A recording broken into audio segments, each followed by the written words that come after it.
the network for the AV industry.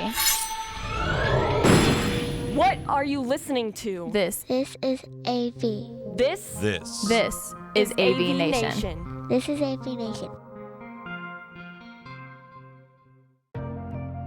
Welcome back to the AV Profession, the show by and about AV professionals. I am your host, Taylor Ryan Moore. And with me today is a very special guest. Rachel, why don't you go ahead and introduce yourself? Hey, everybody. I am Rachel Bradshaw. I am a Vice President for Account Services for Caster Communications. We're a boutique PR firm based out of Rhode Island, but at this point fully coast to coast because we're over 50% remote now here in this hybrid world. And we cover kind of all corners of tech, but about half of our clientele overall are clients in the AV space. So before we get into how you started at Caster, what your day-to-day looks like, let's sort of take a step back. What was your life like before entering Caster? I know you've been in the AV industry for a minute, but before you got into there, what was your life like before Caster? Like, what did you do? Where did you work? What's the whole rundown? Well, Caster is kind of the tip of my AV iceberg. I've been here for 2 years, but before that, for a dozen years, I was at AVIXA, the Audio Visual Integrated Experience Association. I started there when I was fairly doe-legged, not too long out of college, just working in their education department. And that's pretty much where I spent my whole career with AVIXA, either working in education or working on education in some capacity. So when I first started out there, I was both just like supporting education programs from a logistical standpoint and also working with PETC, their Professional Education and Training Committee. And that's where I really started to get to know some of the subject matter experts that worked with AVIXA, contributing to their education programs, and started to really get familiar with the AV community and how unique and generous and thoughtful and passionate they are. So as my career continued through AVIXA, I transitioned from working in educational support, logistics and operation, to doing training development and working to build courses. Like, I worked very closely with brilliant people like Paul Zealy, Paul Streffen, Tom Kerr, Chuck Espinoza, Sarah Christie, on building classes for AVIXA, like the NAVS class, Networked AV Systems, revamping some of the design curriculum, things like that. And then I kind of came back full circle and started working again on the education programs for the InfoComm trade show, only this time as the boss of it. So for my last few years at AVIXA, I was responsible for curating and organizing, leading, pulling together the conference program for InfoComm. I also worked on some other pet side projects that I really, really enjoyed, and continued to be the staff liaison to the Professional Education and Training Committee, the PETC Steering Committee. But the main portion of my day-to-day at AVIXA was the year-round care and maintenance of the InfoComm education program. Nice. And what do you think was probably like the best, I guess, piece of advice or best thing that you picked up working for AVIXA? Oh, the most important thing I picked up working for AVIXA is be open-minded about what you can understand. Because my background originally is not AV.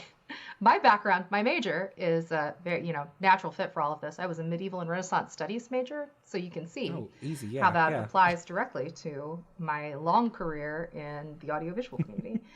Exactly. But no, I've always been like a words person. I've always been a literature person. And it makes sense that ultimately I ended up in some form of communications.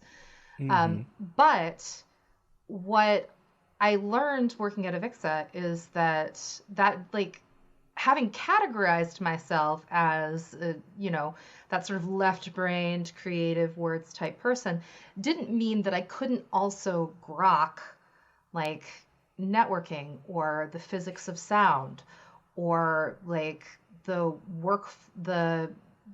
flow diagram for an audio system, that I could, with the right guidance, help, like the right network of SMEs to help bring me along, I could master those domains and I could help other people master those domains because I could be the bridge between those technical concepts and that, words person, storytelling person that could figure out how to make those concepts digestible for other people. And I am grateful that I was put into those sort of uncomfortable positions of having to master whole new domains of knowledge as an adult, because it really made me a lot more open to saying yes to opportunities. Even if I didn't already know how to do something, I am now the sort of person who says to myself, like, yeah, I haven't been that person in the past, but if I'm interested, if it's interesting, if it's worthwhile, I can become that person. I can master that skill. Exactly. So how did we get from working with AVIXA for so many years to now working for Caster? Oh, it's a tale as old as time, or Tale as old as time. Really a tale as old as specifically 2020. Yeah. Yeah. So in 2020, in the year of our COVID, AVIXA, like a lot of places, had to make some staffing cuts to continue responsible operations. And there was sort of a long day where they let a whole bunch of us go all at once, and I was lost in that shuffle. And honestly, even at the time, it was hard, but I didn't know how to feel about it because this was August of 2020. My kids were both getting ready to start virtual school. I did not have a plan for that. I didn't know what I was going to do. Like if I hadn't been part of that class of folks who were let go of AVIXA at that time, I might have ended up quitting anyway because I had no way to make my current life work. Right. But it was still a really hard time, a devastating time, honestly. And another moment of learning for me, because what happened in the wake of that is that network of subject matter experts and people working in the AV industry that I had gotten to know over, a dozen years of working on training programs at AVIXA. It was like they all joined hand and formed a net and caught me. Like the day I changed my Facebook status to remove my employment with AVIXA, I heard from, I feel like, hundreds of people, ranging from just like simple messages on social media to phone calls to personal emails. And I realized in that moment that even though I didn't, like a week before, if you had asked me what the future holds for me professionally, I would have said, I don't know. I feel so at a loss right now because of everything that's happening in the world. That day I realized I never want to leave this industry. These people, this network of humans that I've been privileged to get to know over the past dozen years is extraordinary, is the network of people I want to work with professionally for the rest of my life if I am so privileged to do so. So that was a kind of a turning point for me mentally, but if wishes were horses, then beggars would ride. So I had sort of formed this intention to stay in the AV industry, but I didn't really know what form it would take.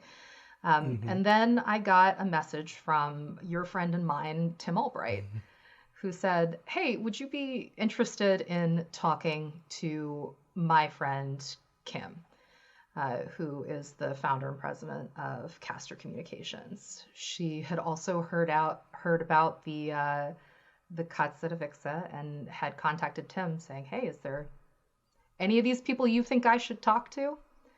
And so Tim connected the two of us. And I had never really considered working in PR. I had never thought about it as a career for myself. But I met with Alex and Kim over Zoom, of course, because, fall of 2020. Right. My two deranged children were running around behind me. And I talked to Kim and Alex for over an hour. And by the end of that conversation, I was like, well, I don't know how to do PR, but I guess I'm going to have to learn because I want to work with these people. And if if this whole experience taught me anything, it's that who you work with and how much you can learn from those people matters more than almost anything else to me. And so I felt like I had just found the next two people that I really wanted to learn from. Nice. And what was that first impression like meeting with Kim and Alex? Was it like I don't call it love at first sight, but almost like a Zoom at first sight? It was love at first Zoom, absolutely. I mean, I did a little bit of research, and I found out how like legendary Kim's press dinners were, for instance, at shows, and that she's passionate about food and wine, but also passionate about technology, passionate about business, forward thinking, willing to try things for herself. So I had a pretty strong indication before I ever talked to her that I was going to like this woman. But an impression that I formed very strongly, very quickly, talking to Kim, talking to Alex, and talking to the other people in the agency, like my colleague Pete Gerard, who is also there at the time, and my colleague Lexi Gardner, is that like all of these people are, first of all, brilliant. Like this is going to be one of the smartest collections of people I could ever dream of finding to work with, which, I've gotten sort of used to that as a luxury. Having worked with all of these luminaries of the AV industry for so many years, I'm sorry, but I can't be around anybody who's not going to keep up with that class of folks. Right. So I formed that impression very quickly. And another impression that I formed very quickly is that Kim particularly, it's a example that she sets for the whole agency, and I think it sets a tone for the whole agency. Nothing is off limits for her. Like she will tell you the unvarnished truth, whatever you need to help. She does not couch her opinions in diplomatic language. She doesn't try to soften things for people. She is clear, straightforward. There's no double speak. There's no like trying to toe whatever company line, because that's her role, right? She's a strategic consultant. We are strategic consultants to our clients. And if we are just feeding them back whatever they want to hear all the time, we're not doing our jobs. So both internally and externally, Kim is truly, truly honest all the time. And that was exciting for me because, for better or for worse, an organization like AVIXA that has 100 people in it has to develop message discipline. That's important for them. They have to outline like these are our high level strategic messages. These are like when we talk about the association, these are the things that we will say. But it does create a sort of situation where you have to put everything within that framework, within that positioning, in order for it to be palatable to the larger organization. And in an agency with only 12 or 13 people, where our role is to be strategic advisors and to help to develop that messaging, there's so much freedom I can imagine. to say what you really think and to be really honest. It's truly exciting. Nice. So I know you said that the PR world is something that you didn't expect yourself to be in and probably didn't know the first thing about PR or anything, but how was like your adjustment working there? Like how was the training process? Was it like, did they teach you how it went along? Like what was like your first week there like? Castor, this actually did surprise me because Castor is so small, but they have a really, really, really intense set of best practices and process documentation here. Like something that I would normally only expect to find at a much larger company. So onboarding for me was at first like almost a study process. I got a document of like, here are all the documents that you want to familiarize yourself. Here's what you should prioritize. And then I met with different members of the team to get specific in-depth training on various platforms, various practices, etc. But there's a lot of, when we onboard anybody new, whether or not it's somebody who's been working in the industry for years, because we have our own way of doing things. There's a lot of internal, like try it and then go through an internal checks and balance process. So for me at first, there was a lot of like, okay, I'm going to use my best practices documentation. I'm going to do this process. Somebody is going to give me feedback on it, and that's how I will learn and get better. So, and coming from an education background myself, I know that kind of peer-to-peer learning process, that process of like having it modeled for you, trying it for yourself, getting feedback, doing it again, is the most effective way to learn literally anything. But that said, there were, of course, those crash course moments where it was like, okay, well, we need a press release by the end of the day today, and we're all on vacation, so Rachel, you write it. And I was like, yeah, okay. Sure. Right. And so, I mean, sometimes you have that opportunity to like practice makes perfect, get it exactly right. And sometimes you get thrown in the pool and you have to swim. And it was a combination of that. But I tried to be very thoughtful, especially because I was fully remote, since it was still fully COVID times and nobody had a vaccine yet. So I didn't get to meet my colleagues in person for 8 months.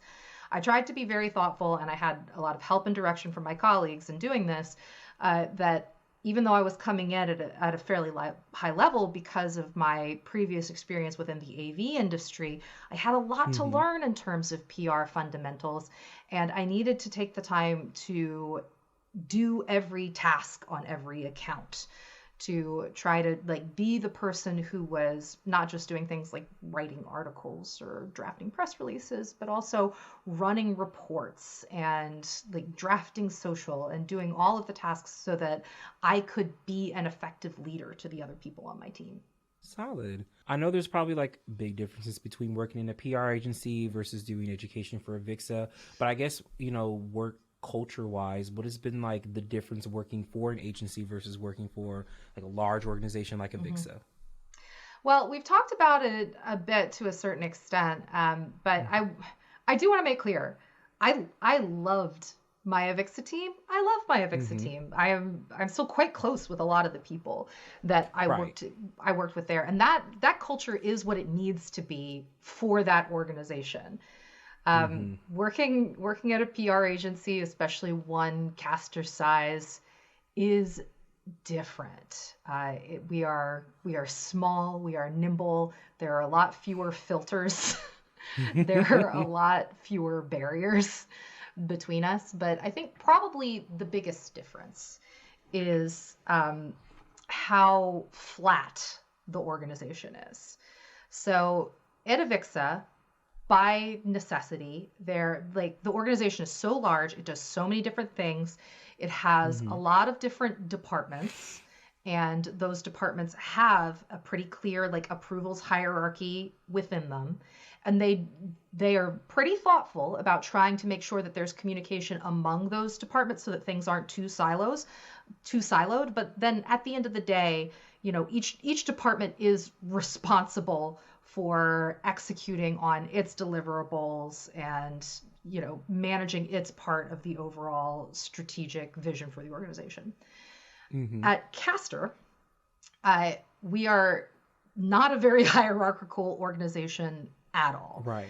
We have team leads, but there are teams where I am the team lead, and then there are teams where I report up to somebody else, and that relationship might be reversed from account to account.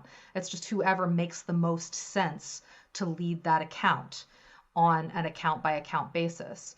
So that makes us, in my view, very open to good ideas wherever they are born. It doesn't really matter what your title is within the organization. If you are the best person to do something, or if you have a really good idea, your idea will be heard. You will have the opportunity to do that project, which is really kind of cool. It also means that because we're so small, whenever any one of us is out, has to take a vacation, for instance, it has a big impact on the organization. That absence is felt, but because the organization is so flat, and because we are all sort of try to keep up our competencies and best practices across all of the functions that we fulfill, we're able to, like my network of AV peers from earlier, sort of all join hands to close the gap. So Right. there's a lot of sort of sharing work, sharing information, shared responsibility for the execution of our goals for our clients, of our KPIs for our clients across the whole team. Nothing is ever just my responsibility. It's always my team's responsibility. It's always something that we're all working towards together, which is really cool. This is really cool. So we're getting close to winding down, but not quite yet. I want to ask the same question I asked you earlier about AVIXA, about what's been the most rewarding part about working with Caster. Ooh, it's going to be a continuation on a theme here. Working with Caster is the hardest thing I've ever done, and it's therefore also the best thing I've ever done. I have to use my brain so much at this job, because I have to learn. I have to learn something new every day. Like our clients develop new technologies, new ideas so quickly, and I can't communicate about those things if I don't understand them. Right. I get to do a lot of writing at this job, which I really, really love. I also get to do a lot of strategy and messaging development at this job, which I really, really love. And I get to be like right at the edge of these new technologies as they evolve, which is incredibly exciting. We're a tech PR firm. We've traditionally been an AV PR firm, but we're kind of sort of slowly becoming like maybe also a bit of a metaverse PR firm.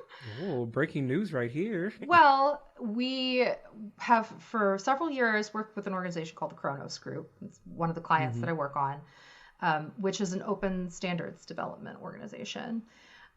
And they this year launched an organization called the Metaverse Standards Forum. Their position was like, look, we're building standards that are relevant to the metaverse. So are a lot of other organizations. And then you have companies like Autodesk and Meta and NVIDIA who are also developing software and contributing to open source software projects that are going to be part of the building blocks of the metaverse.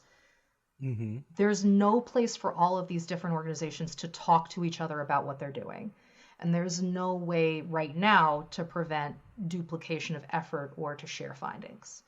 So they bootstrapped a new organization called the Metaverse Standards Forum, which was launched this July. And it was launched with, I'm trying to remember how many founding members it had, but I think it was something in the order of 27. And they were, a high profile group of people, but this was in July. Now there are over 2,000 members of the Metaverse Standards Forum, and these are organizations. The Metaverse Standards Forum does not accept individual memberships, so that's fairly amazing. That's so cool. It really is. Let me tell you. I mean, what other cool projects if you could touch on them? Any other cool projects and new ideas that you know about? Like the journalism in me is just like I just want to poke and prod. Like, what more? I want to know more information. Well, I will direct you to another client of ours where you can also find some more information. Another client that we've started working with this year is an organization called RTC. Traditionally, this has stood for Real Time Conference. They're evolving now into Real Time Community and the Real Time Society. They just concluded their 2022 conference, which is fully virtual. They'll have videos up for it next week. You have to register, but registration is free. There's a lot of overlap here between the real-time community and the overall community of people building the metaverse. The theme of this year's Real-Time Conference was actually the open metaverse paradigm. And what's really interesting about this conference is that they bring together people using real-time technologies from all industries.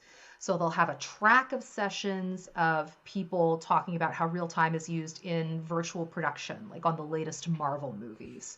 They had there was a virtual production panel that included people like Bill Pope, who was the cinematographer on The Matrix and who's the director of visual effects for the next Ant-Man and the Wasp movie. Yeah, listening, getting to pick that guy's brain, pretty cool. Man. But then they also have people from smaller studios talking about how they're using real-time production in their workflows. They have people doing like digital fashion for the metaverse, people using real-time technologies like real-time rendering in product design or in business applications, in broadcast, in all of these different applications spanning all of these different industries, and sort of bringing them together so they can cross-pollinate and share ideas. So if you're at all interested in how the metaverse is coming together, or how gaming engines are being used to now do video production and fashion design and product design, then RTC is an absolute treasure trove of information. And the people that the lineup of speakers that they get is just insane. It is absolutely unparalleled. I'm one of them, of course, so you know the quality. Now, I was very, very privileged to get to moderate a panel at this year's RTC that included David Moran, who's with Epic Games and is also the president of the Academy Software Foundation, which is a really important open source software development organization. They steward the USD standard. They steward the Materials X standard that's currently in development, as well as Guido Quaroni, who is a senior, I'm going to get his title wrong. He's with Adobe. He was with Pixar for many, many years, but is now a senior developer of 3D and immersive with Adobe. Who works directly with the Academy Software Foundation on a lot of what they're doing, and Ben Houston, who's the founder and CTO of 3Kit and works closely with the Kronos Group on their work on 3D formats. And I got to talk to the three of them about how organizations are working together to build the pieces of the metaverse and where the points of friction are and how organizations can work together better. And it's just so cool to be in the room where that happens. How satisfying. What more could I ask for? That's so cool.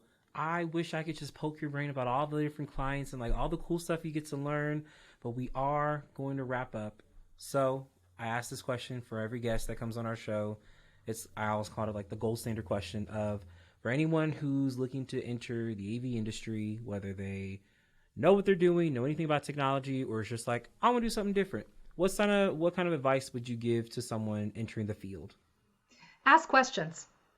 Find somebody who works in the field and ask questions and dig in with them and try to understand what they know and what excites you about what they know, because that will help you build your professional network. There's no better way to do it than to let smart, passionate people wax poetic about what they're smart and passionate about.